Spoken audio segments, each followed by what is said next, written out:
We have to invest in future. உரிமைகளை ஒன்றிய அரசு நசுக்க பார்க்குறாங்க.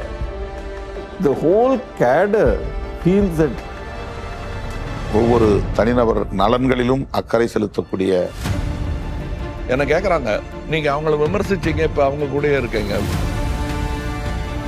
சித்தாந்தத்துக்கு எதிராக இருக்கவங்க எச் ராஜா பிஜேபி ஏதோ அள்ளி கொடுத்துருந்தாங்கப்பா, இலவசமாக மாதம் 1000 ரூபா கொடுத்தோம் கிடையாது. ஒரு முறை முன்னேறிய பாதை பின்னால் திரும்பி தெரியாது.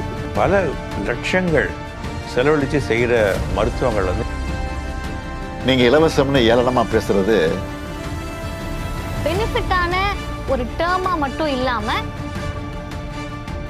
பினான்சியலை பொறுப்பற்றதல்ல. ரொம்ப கஷ்டம் இதை அழிக்கிறது. இந்திய ஜனநாயகத்தை இன்னும் யாரா பாதுகாக்க முடியும்?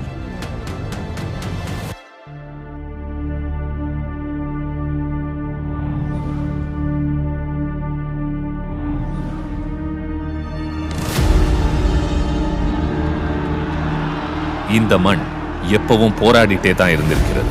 சுயமரியாதைக்காக போராடியது, சமத்துவத்துக்காக போராடியது, சமூக நீதிக்காக போராடியது, சுயாட்சிக்காக போராடியது. இந்த தருணத்தில் ஒரு இளைஞர் முன் வந்தார். மக்களுக்காக, மண்ணுக்காக, மொழிக்காக மாற்றத்தை உருவாக்க விரும்பிய ஒரு இளைஞர். அரசு ஜனநாயகத்தையே நிறுத்தி எதிர்ப்பின் குரலை மௌனமாக்கிய எமர்ஜென்சி காலத்தில் மிசா சட்டத்தின் கீழ் அவர் சிறைக்குள் தள்ளப்பட்டார். ஆனால் பிளாக் 9 அமைதியில் அந்த இளம் 20 வயது ஸ்டாலின் உடைக்கப்படவில்லை, வடிக்கப்பட்டார். அன்று முதல் படிப்படியாய் படிப்படியாய் மக்களுக்காய் உழைத்தார். இந்த மண்ணுக்காய் வியர்த்தார். 50 வருடங்கள் பொறுமை, விடாமுயற்சி, அனுபவம். இறுதியாக மக்கள் அவரை அழைத்தனர். முத்துவேல் கருணாநிதி ஸ்டாலின் என்னும் நான்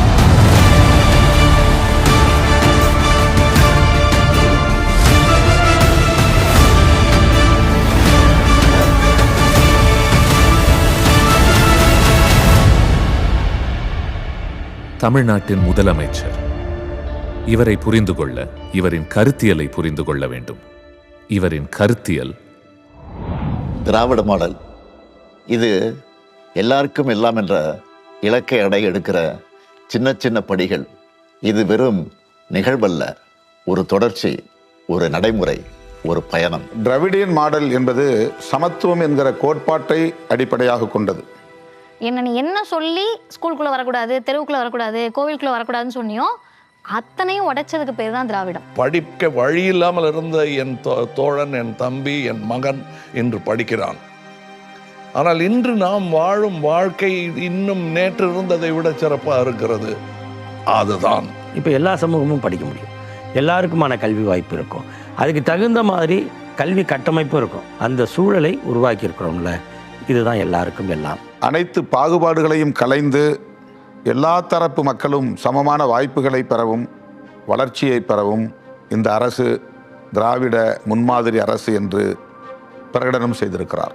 பெனிஃபிட்டான ஒரு டேர்மா மட்டும் இல்லாம கருத்தியல் ரீதியான ஒரு சொல் இது. அந்த சொல்லை நாங்கெல்லாம் இன்னைக்கு சொல்லிக்கிட்டே இருக்கோம், திரும்ப சொல்லிக்கிட்டே இருக்கோம்னா அதுக்கான கட்ஸ் வந்து சிஎம் கிட்ட இருந்து வருது. இதோட அடிப்படை லாஜிக் எளிமையானது. நம்ம வளர்ச்சி திட்டங்கள், நலத்திட்டங்கள், ஒதுக்கீடுகள் எந்த பிரிவு மக்களை விட்டுடுச்சுன்னு பார்த்து அதை சரி செஞ்சிடணும். இதுதான் தொடர்ச்சி, இதுதான் நிஜ சமூக நீதியின் தன்மை. ஒரு முறை முன்னேறிய பாதை பின்னால் திரும்பி தெரியாது. ஆட்சி காலத்தில் அவர் வந்து பல திட்டங்கள் தீட்டியிருக்கிறாரு. ஆனால் அதனுடைய அடிப்படை தீம் ஒரே வார்த்தையில் சொல்லிடலாம், மனித நேயம்.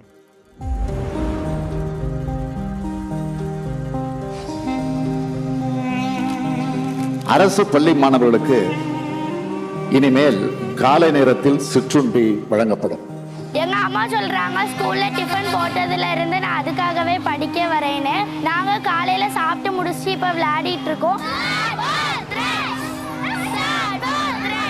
விளையாடி முடிச்சு படிக்க போவோம். இந்த காலை உணவு தான் மூளைக்கு உண்டான ஒரு ஃபியூவல், எரிபொருள். ஸோ இது எல்லாமே எதிர்காலத்துக்காக நம்ம போடுற ஒரு பயிர்.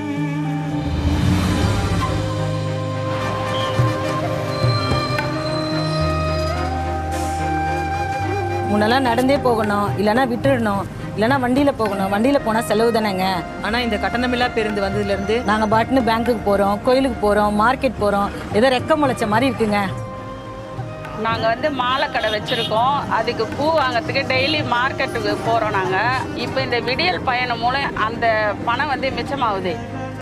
அவர்கள் சுதந்திரமாக பல்வேறு பணிகளுக்காக, காரியங்களுக்காக வெளியே பயணிப்பது தடையின்றி இன்றைக்கு வளர்ந்திருக்கிறது. ஆகவே இந்த விடியல் பயணம் என்பது ஒரு புரட்சிகரமான திட்டம். இன்னைக்கு கொண்டு வரக்கூடிய ஸ்கீம்னால 20 வருஷம் கழிச்சு பார்க்குறப்ப தமிழ்நாடு இந்த அளவுக்கு முன்னேறி இருக்கணும்ன்ற விஷனோட, ஒரு தொலைநோக்கோட ஒரு ஸ்கீமையும் கொண்டு வராங்க.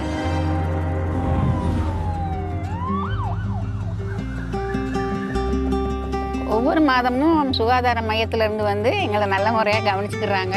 எங்களுக்கு மருந்து மாத்திரையெல்லாம் கொடுக்குறாங்க. இப்போ எனக்கு மூட்டு வலி, கை வலி எல்லாம் பரவாயில்ல. நாங்கள் பிள்ளைகளை எதிர்பார்க்கறதில்ல, அவங்களே கவனிச்சுக்கிறாங்க. அது எங்களுக்கு ரொம்ப பெருமையாக இருக்குது. மாதம் வீட்டுக்கு கரெக்டாக வர்றாங்க சார். வீட்டில் வந்து சுகர், பிபி எல்லாம் செக் பண்ணுறாங்க, மாத்திரை மருந்து கொடுக்குறாங்க. எங்கள் குழந்தைகளை நாங்கள் நம்பி இருக்க வேண்டிய அவசியம் இல்லை. அவங்களே வந்து தாத்தா ராஜு தான் தெரியுமா பேசுகிறாங்க. எல்லாம் எங்களுக்கு நல்லா செய்கிறாங்க. நல்லா இருக்கிறோம் நாங்கள். இப்போ பல லட்சங்கள் செலவழித்து செய்கிற மருத்துவங்கள் வந்து இன்றைக்கி இலவசமாக சமுதாயத்தின் அடியில் இருக்கிற ஒருத்தனுக்கு போய் சேரக்கூடிய ஸ்கீம். படிப்பும் வேலை வாய்ப்பு நம்மோட உரிமையை கிடந்து எழுந்த இனம் தான் நம்முடைய திராவிட இனம். எத்தனை தடைகள் வந்தாலும் படிப்பை மட்டும் நீங்க யாரும் கைவிடக்கூடாது. நான் இங்கே டிப்ளமோ இன் மெக்கானிக்கல் இன்ஜினியரிங் படிச்சுட்டு இருக்கேன்.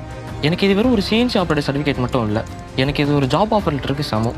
நார்மல் ஸ்கீம்ஸ் வரதுக்கு முன்னாடி எங்களால் தியரிட்டிக்கல் பேப்பர்ஸில் தான் ஃபோக்கஸ் பண்ண முடிஞ்சது. ஆனால் இந்த ஸ்கீம் வந்ததுக்கப்புறம் எங்களால் ப்ராக்டிக்கலாக நிறைய விஷயங்களை கற்றுக்க முடிஞ்சது. இந்த நான் முதல் திட்டம் மூலமாக எனக்கு வெறும் வேலை வாய்ப்பை மட்டும் வாங்கி தரல, எனக்கு இவங்க ஒரு எதிர்காலத்தை உருவாக்கி கொடுத்துருக்காங்க. You need industry, you also need social welfare. அந்த அடிப்படையில் தான் Tamil Nadu has grown so well. இன்றைக்கு இந்தியாவிலேயே HDI என்று சொல்லக்கூடிய ஹியூமன் டெவலப்மெண்ட் இண்டெக்ஸ், அந்த குறியீட்டு மதிப்பீட்டில் தமிழ்நாடு முதலிடத்தை வகிக்கிறது என்கிற அளவுக்கு இது சிறப்பை பெற்றிருக்கிறது.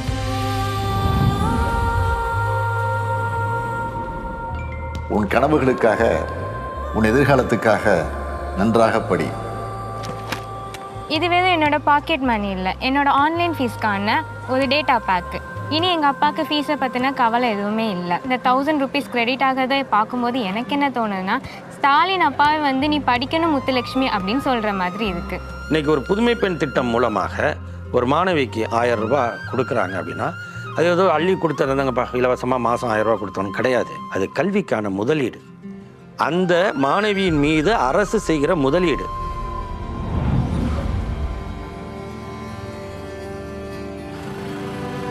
ஒவ்வொரு மாதமும் வர இந்த 1000 ரூபா பணம் அது என்னோடது, என் பேரில் எனக்காக என் அக்கௌண்ட்டில் வருது. அதை வச்சு என் குழந்தைங்களுக்கு நோட் புக் வாங்கலாம், எங்கள் அம்மாவுக்கு மருந்து வாங்குறேன், இந்த மாதத்துக்கான காய்கறி கூட வாங்கியிருக்கிறேன். யாரையும் எஞ்சி நிற்க வேணாம், நிமிர்ந்து நிற்கிறேன். மகளிருக்கான உரிமையை கொடுக்கணும், அவங்க உழைப்பு அங்கீகரிக்கணும், உருவாக்கின திட்டம் தான் இந்த கலைஞர் மகளிர் உரிமை திட்டம். இப்போ இது ஜஸ்ட் 1000, வெறும் 1000